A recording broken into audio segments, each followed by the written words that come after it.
ஜெயங்கொண்டம் அருகே உலக பிரசித்தி பெற்ற கங்கை கொண்ட சோழபுரம் பிரகதீஸ்வரர் கோவிலில் நடைபெற்ற அன்னாபிஷேக விழாவில் கலந்து கொண்ட பக்தரின் செல்போனை திருடிய மர்ம நபர் மீது நடவடிக்கை எடுக்க பொதுமக்கள் கோரிக்கை விடுத்துள்ளனர். அரியலூர் மாவட்டம் ஜெயங்கொண்டம் அருகே கங்கை கொண்ட சோழபுரத்தில் உலக பிரசித்தி பெற்ற பிரகதீஸ்வரர் கோவில் உள்ளது. இக்கோவிலில் ஐப்பசி பௌர்ணமியை முன்னிட்டு அன்னாபிஷேக விழா கடந்த சில தினங்களுக்கு முன்பு நடைபெற்றது. இவ்விழாவில் பெண் பக்தர் ஒருவர் தன் செல்போனை தவறவிட்ட நிலையில் இதுகுறித்து மீன் சுருட்டி போலீசாரிடம் பாதிக்கப்பட்ட பெண் புகார் அளித்தார். அதன் பேரில் போலீசார் சிசிடிவி கேமராவில் பதிவான காட்சிகளை கொண்டு விசாரணை நடத்தி வந்தனர். விசாரணையில் சண்டிகேஸ்வரர் சன்னதி அருகே உள்ள படிக்கட்டில் இருந்த செல்போனை முதியவர் ஒருவரிடம் இருந்து சுமார் 45 வயது மதிக்கத்தக்க நபர் ஒருவர் செல்போனை வாங்குகின்ற காட்சிகள் பதிவாகியுள்ளது. அதனைத் தொடர்ந்து செல்போனை எடுத்த நபரிடம் விசாரணை நடத்தியது.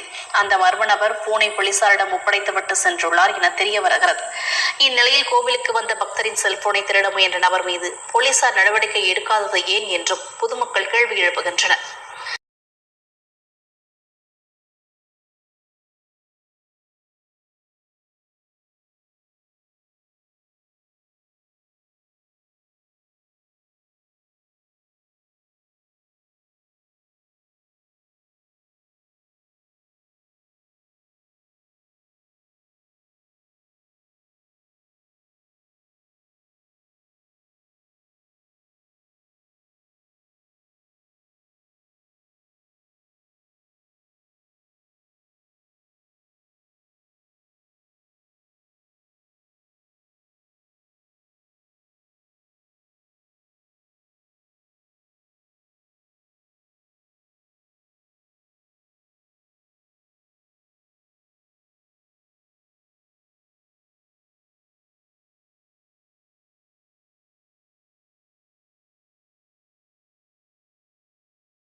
Thank you.